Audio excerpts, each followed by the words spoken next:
Good afternoon, everyone. Surprisingly, Katie and I are here once again. Welcome to the Fall Turf Festival at Gulfstream Park West.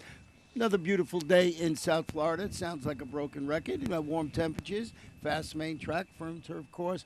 You know, Katie, we got a nice carryover in the Rainbow Six. They've been hitting everything else, but not the Rainbow Six. So we're up there today. Pretty good carryover, $45,000 plus, just about $46,000. Races 5 through 10 this afternoon, so it should be a fun day of racing. And what a nice day yesterday with those 8 stakes races. Lots of exciting finishes. There were some high payoffs. There were a lot of really close finishes. We had 2 dead heats on the day. That's how close it was. It really was a lot of fun, and you know, it's another beautiful day. I will keep that broken record if we get to have this weather all the time. Yeah, it's pretty nice today. It's got a nice breeze, and so it's more comfortable, let's say, than normal. And had a lot of fun yesterday with our final 2-race late daily double with Pancake and Little Meatball teaming up. We got it right, and it was a lot of fun. We were joking with it all day, so I hope you actually listened to us and maybe bet a couple of bucks on it. So now, before we get into the Sunday card, as I mentioned, with the nice carryover in the Rainbow Six, a couple of things tweeting out there around the world, and one of them comes from the other coast, the left coast. It's California Chrome, breezed a quarter of a mile. This was his first breeze in quite a while. Not only his first breeze since returning to California and rejoining trainer Art Sherman, but even since shipping over to Europe after Dubai and having a lot of trouble with this horse. So it's been a long time coming. He went very easily. This work did not go on the work tab. It was not reported because it was not a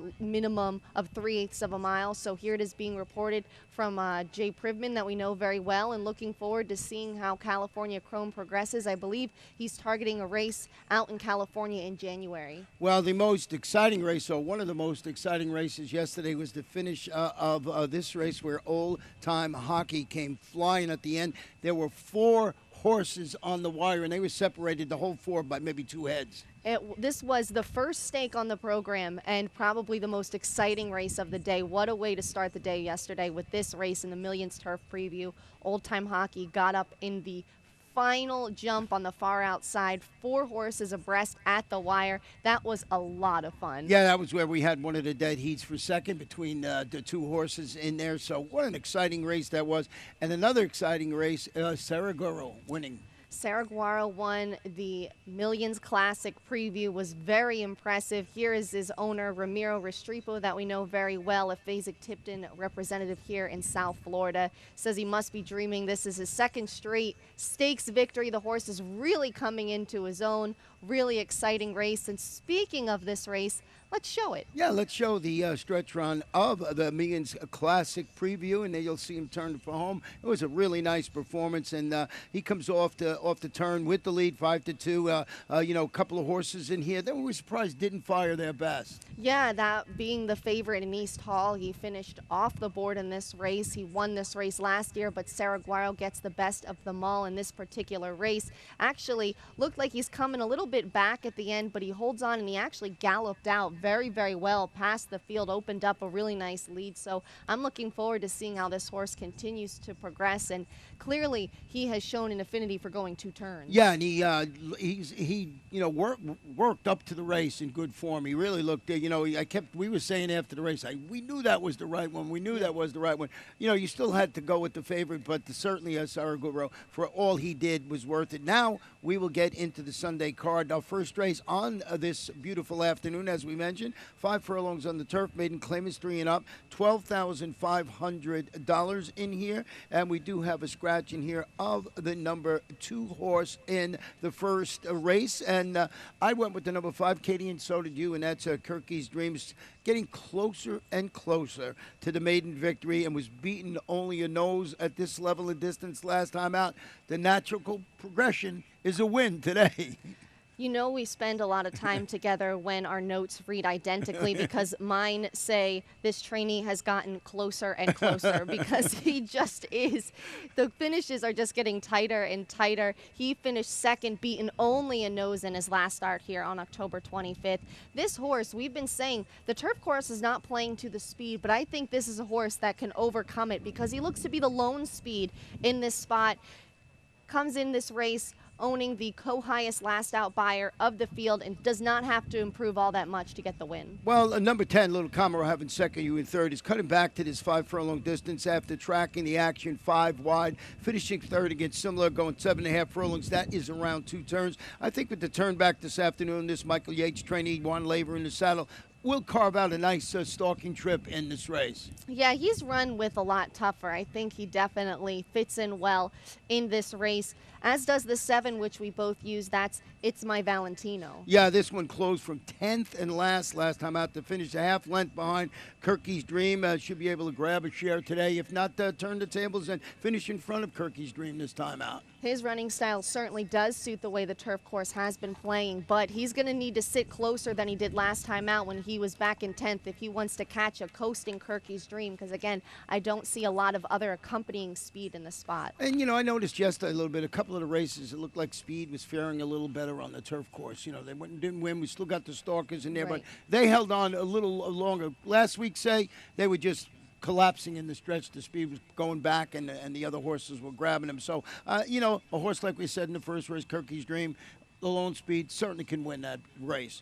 With that said, let's go to the second race, which is on a fast main track, and his 1 mile claimer 3 and up, non-winners of 3 in life or 3-year-olds, $6,250 in this field, and full 7 runners, no scratches or jockey changes to report. Katie, you went with the number 3 horse in here, and that is Zoombox.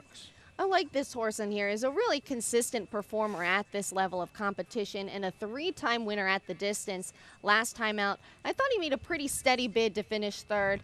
At this distance, again, that was on October 11th. Leading rider Edgard Zayas keeps the mount. I think this is a pretty competitive race, and he gets the tepid nod here. Yeah, and he's the only 3-time winner in the field, so another thing to like. I have him on the ticket, but I went with the 5, Manny Blue Boy, added credence to the horse for course theory when he returned right here to Gulfstream Park West to finish second and hit the board here for the 3rd time in his career. He's had 3 races here with a win and 2 seconds, so I went that angle, but for all the reasons you mentioned, with Zoombox on my ticket too. The other horse I used, Katie, was the Sundrop Kid, who's stretching out to a mile again after rallying late to finish 4th against, I thought, better. That was a $6,250 condition claimer going 7 furlongs. Kathleen O'Connell, great day yesterday that she had. She's got apprentice Vincente Guidel handling that inside post today. That is a barn on the rise. Won the Millions Distaff preview yesterday with Legal Laura. The day before ran 1-2 in an allowance. This barn, the runners are coming out sharp.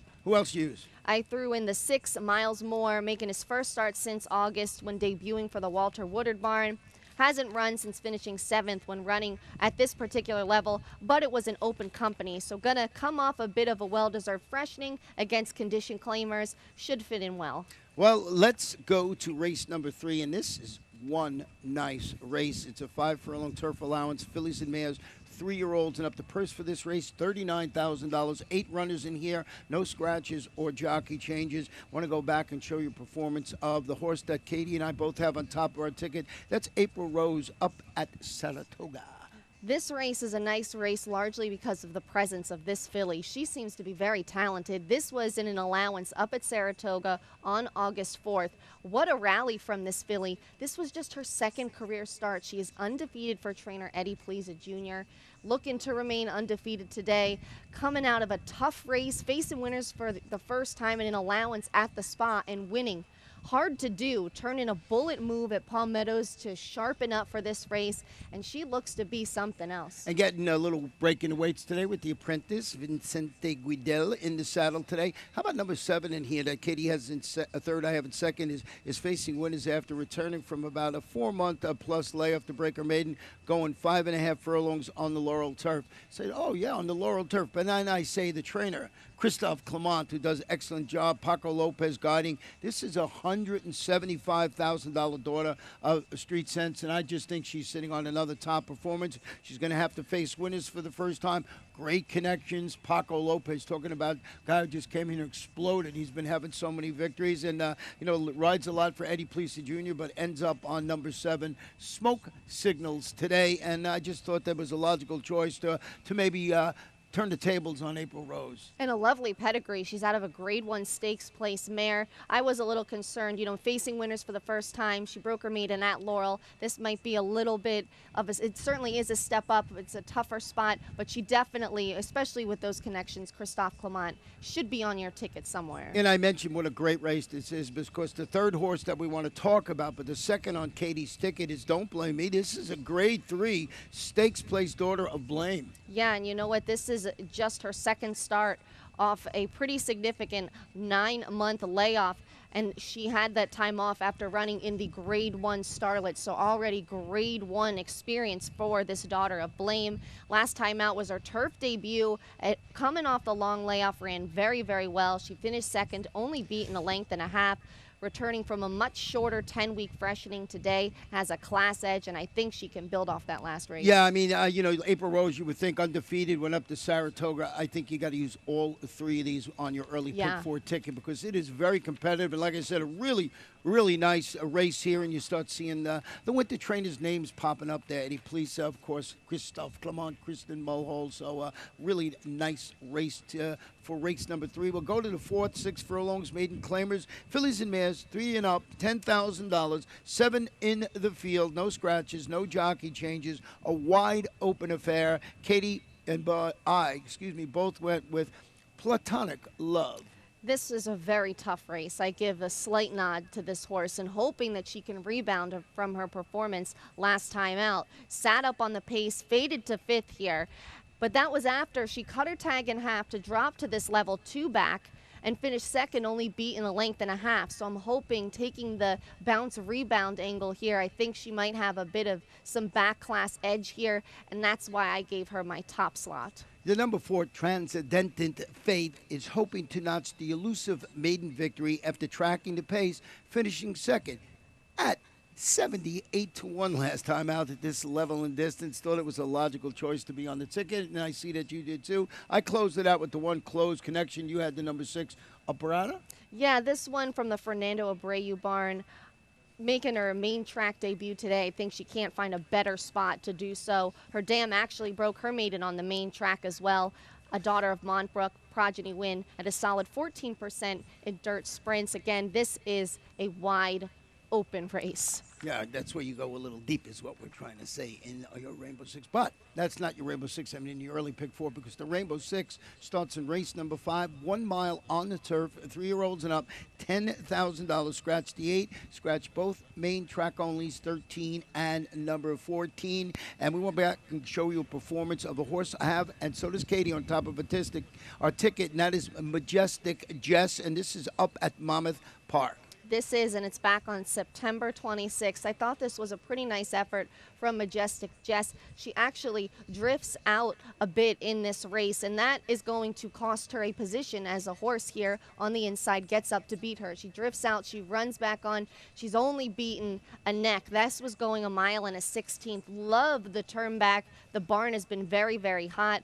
Has a bit of a freshness edge as well, not having raced since late September, and a 6-time winner. She's had a lot of success in open company. Yeah, he's going to try and play Catch Me If You Can as soon as they open the gate in there today. Number 6, Cactus Kid, is turning back to 1 mile today after a couple of sharp turf outings at 1 mile and a 16th, in which he rallied to defeat $8,000 condition claimers on October 8th, and then got caught late when beating a nose versus $10,000 condition claimers last time out. So Cactus Kid in good form right now, and you have it on your ticket, and I think Majestic Jess, Cactus Kid, logical 2 in here. Who'd you use in third?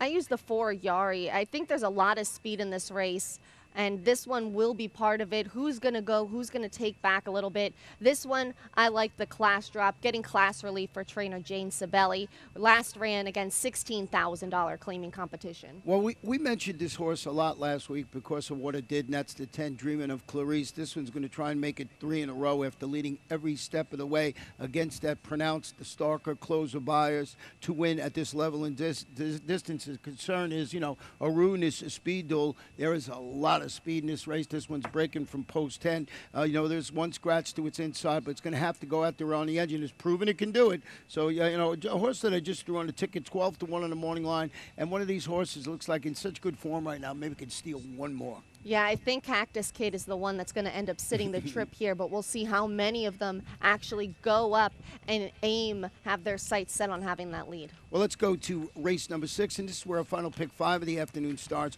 1 mile and claimers. These are fillies and mares. They're 3-year-olds and upward, and they're running for a $6,250 tag. And Katie, you went with the horse I have in second, and I will start with that one. Distinctly Sweet. Yeah, Distinctly Sweet is, again, there's a bit of speed in this race, and this one is another that will be showing speed. She was run down in her last race after setting the pace, finished second, only beaten a length and a quarter at the level and distance. That was on October 25th, but it was over a surface labeled as good. It was a little bit more of a laboring surface, going to get a fast track today, and I think she can carry her speed all the way. She's a 2-time winner at the distance, has finished first and second in her 2 starts here over this racetrack, so likes it here very much, but she will have company on the front end. Well, number 8, Princess Malia, a 10-time winner with 5 of those victories coming right here over this track.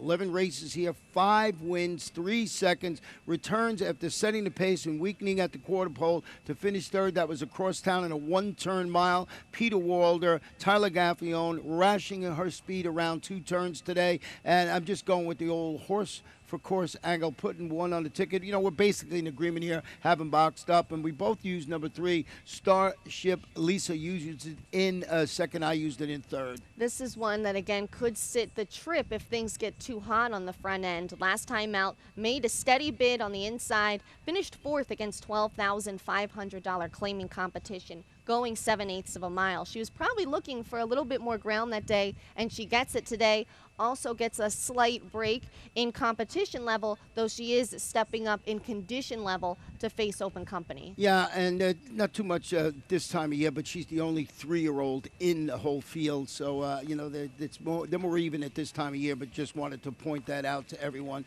So race number 7 this afternoon, 5 furlongs on the turf. These are claimers, 3 and up, non-winners of 3 in life or 3-year-olds, $8,000. The jockey on the number 10 is Luis Castillo, and Katie and I both went with number 2, Super Secret, stepping up to the next level. Stalked early, drew clear late to defeat $12,500 2 lifetime claimers. Won that race rather impressively by 6+ lengths. Steve DeMauro is the trainer. MSCL Jaramillo in the saddle. Lots to like about this horse. I thought that was a pretty nice race. It was a visually impressive performance for sure, and I love this placement for this race. Drops in claiming level to accommodate for a step up in competition level. This one has not finished off the board since MSCL Jaramillo took over riding him in August. I think he's doing a great job with this horse. Well, we got another rubber stamp race here with the top three all in order. Katie and I, 8th on it, will be outfitted with blinkers after finishing a frustrating second in 3 consecutive races against this level of competition. Mike Petro, 3 for 10 with first-time blinkers, 30%. Jonathan Gonzalez going to handle the inside post. Does the equipment change cure the case of second-itis? I think it could with this horse. Expand upon that statistic a little bit more. Petro is one at a 57% clip, 4 for 7 when adding blinkers in just this past year. So really excelling in that area this particular year with that equipment change. Number 4, Super C Me is hoping to get back into the picture ceremony today after his 2-race win streak ended when he was beat by a bias-aided Dr. J. Dub, who rallied late to beat him by a length when favored last time out. So he was up there, and Dr. J. Dub got a perfect trip and just grabbed him at the wire. Yep, he will be your likely pace letter. We'll see if he can hang on, but he should be ready for a peak performance and be at his fittest, and his 3rd start off nearly a 4-month layoff. Talking about nice races, this maiden race coming up here in race number 8, 5.5 furlongs. These are maiden special weight fillies, 2-year-olds. Jockey change on the 1. Make the rider Gerardo Corrales, and scratch the number 8, Blame the Cat. And I went to the inside here, and I'll tell you why. I went with number 3, Zozo, striking a half-sister to Grade 1 winners Zaftik, who won the Acorn, and Zoe Impressive, who won the Mother Goose, is making her career debut for trainer Ed Pleaser Jr., who is 4 for 17. That's 24% with his 2-year-old first-time starters. Their daughter of Smart Strike, working well, gets Lasix, Paco Lopez for this assignment. I just thought all those things being equal, and certainly equal with the number 7, Caffeine, who's making its debut. Zozo striking after a couple of Grade 1 winners. Thought I'd give her a shot on top of the ticket. Caffeine, like you mentioned, is also has a pretty nice pedigree. This one is a half to the graded stakes winning medal count. Trainer Todd Pletcher had a debut winner yesterday, going to try to have another today. This is a daughter of Medaglia d'Oro, just one of the best sires out there right now. Stone Street homebred out of the graded stakes place, Unbridled Songmare Brisket. Very solid, consistent work pattern. 9 works on record. I gave the edge to this barn, but it's a close one. Yeah, medal count third in the Grade 1 Belmont Stakes. So Caffeine, I like the name of how they come up with that name, Caffeine. That's pretty good. And then I used the 9. My Dear Venezuela gets a call on a previous experience angle. This is a daughter of Wildcat Air, going to be treated with Lasix after dueling for the lead, yielding late when finishing second here, going 3/4 of a mile to turn back to 5.5 furlongs. I think it's going to help. The Lasix is going to help. This horse has experience. The people are going to ignore it with all this fancy breeding in there. You might want to get a little bit of a price here at 10-1. Horse that you certainly should throw somewhere on your rolling super high 5 ticket today, and ridden today by Amicio Jaramillo. Well, Todd Pletcher has 2 in this race. He's double loaded. I also threw in the 10, Cold Gray Dawn. This one doesn't have a pedigree as strong as Caffeine, her stablemate, but she does have a multiple winning sibling and actually worked faster than Caffeine in a recent breeze from the gate up at Palm Beach Down on October 27th. Was the bullet for the day there. It's trained exclusively here in South Florida. Seems to be doing very, very well. Well, let's go to our 9th race of the afternoon. 1 mile on the turf. Filly and Mares, 3 and up. $10,000 in this 9th race. Big full field in here. And we will go. We've got a scratch of the number 13 horse in here, Vipera. And we're going to go back and show you performance. A horse I did not use, and I'm interested to see this one, Katie. And that is Reining It In. I threw this horse on the ticket because of this race. Had some trouble last time out, and I thought with a better trip could improve upon that finish. This horse has absolutely nowhere to go in this race. Was a big, tightly bunched field. The horse had nowhere to go in the lane. Sometimes a little bit of room opened up there on the rail, but they did not jump at the chance. The rider closes right back up, and again, still completely boxed in with nowhere to go. The rider is literally just sitting there, not urging the horse at all because there is nowhere to go. This one going to return to the claiming ranks today. That was in a starter allowance, so this is a much better spot. And in her 2 previous starts at this level, she was second, including 2 starts back on October 11th when she was second behind a repeat winner in La Pantalones Francais, who would actually step up to $16,000 claiming competition and win again. So I think this horse finds the right spot today, and with a better trip, really didn't run at all last time. Well, I went with the 10, Starship Jody up on top, and I see that you did too. Moved to the Angel Rodriguez Bon Via to claim after a 2-race win streak ended when she split horses last time out and finished a game second. That was a Gulfstream turf finality going a mile. It's a 7-year-old daughter of Repent. 6 for 7 in the money this year. 7 starts, 3 wins, 2 seconds, and a third. So Paco Lopez in the saddle. Thought this was the one to beat. Really liked that last race. I think the horse moves up, just a tad enough with this level of competition to win it in here, and I liked it a lot. So I put Starship Jody right on top of my ticket. Who else did you use? I threw in the 2, Defying Gravity, but a quick note on Starship Jody. She's a 12-time winner. I just think that's incredible. 4 more wins to her credit than any other horse in this field. Gotta have her somewhere. Right. But I think Defying Gravity can get a piece of this one as well. Actually, seeking back-to-back wins after circling the field 4 wide, defeated $8,000 claimers here on October 21st. Not a ton of speed in this spot, so she can't sit too far back, but her running style does suit the way the track has been playing, and she's a 4-time winner at the distance. Well, number 5, Alien, is stepping up into open company today after returning from a 7-week freshening to defeat $8,000 condition claimers here at the distance. It's Giuseppe Sidernia, Luca Panici in the saddle. This barn, you always got to pay attention to them, and a horse that I think you have to use on your super high 5 ticket. And I close it out, Katie, with the 7, Bella Promisa. This one is making her local return. The first race since defeating $8,000 condition claimers going a mile. It was on a good turf course across down with some cut into it. It's a 4-time turf winner. It has the ideal late running style needed to succeed on a course like this. So number 7, Bella Promisa in the 3rd spot. So we're in agreement with the top pick, but there we we go our different ways after that. So, Ron, I think this race poses a really intriguing question. It's a pretty wide open race outside of that top horse. You either have to go very, very deep or take a risk and single Starship Jody. What do you do? My best bet, Starship Jody. Did not single it, but I don't have to go too deep in there. But that's saying, I made a lot of cases. I made more cases for horses to be in the exacting trifecta. I just think that the 10 horse is the one to beat. I wouldn't single it, but I'm going too deep. All right. Let's go to race number 10 this afternoon. 1 mile, maiden claim is 3 and up, 10,000. Scratch the 5. My top pick, Majestic Kingdom, out of the race. Scratched into number 9, Tonight. Tonight could be the night. You know that song? Well, hopefully today could be the day. Oh, I'm saying it's 5 o'clock, so I can say that. I just wanted to sing that song. Tonight could be the night. If you old folks out there know the song I'm talking about. Well, this one could shed the maiden tag after returning from an extended 8-month layoff to finish a closing third versus this level of competition, going 6.5 furlongs. It is Wesley Ward. He's good with 2 sprints to a route. He's 21%. That's 2 races. The horse that runs 2 times in a sprint, then stretches out a route of ground. Manuel Cruz, journeyman, will be in the saddle. Excellent spot for this horse. Had him on top from the start, but lots of ways you could go as well. I threw in the 4, Chillum Court, in second. This is a lightly raced Kathleen O'Connell trainee.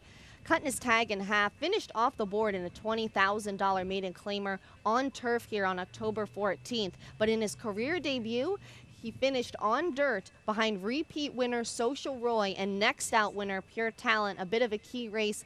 Could pick up a piece of this. Well, number 7, West Ride, has been knocking on the door in 3 consecutive races against this level of competition and merits a spot, I believe, on the ticket today. Trainer Clifton Christie has Jose A. Garcia in the saddle today. I know you have that one on your ticket. Let me close it out with the number 6 horse, Candelazo. This one is going to stretch out around 2 turns for the first time, and it's the son of Speightstown. And if you look at his previous races, it looks like he wants to have more real estate. You know, it's a low percentage barn, but they have 1 win with horses stretching out in distance, 1 for 6, so 17%.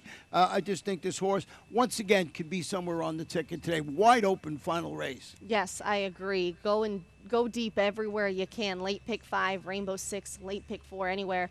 Lots of horses could jump up and get a piece of this. Well, we're going to take a short break, Kitty and I. We're going to turn it over to our track announcer, Pete Aiello, who's going to update you on all the conditions here at the Fall Turf Festival at Gulfstream Park West. Once again, fast main track, firm turf course, really nice carryover in the Rainbow 6.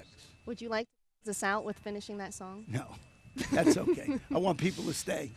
I'll get Ron to sing later. Good luck, everybody.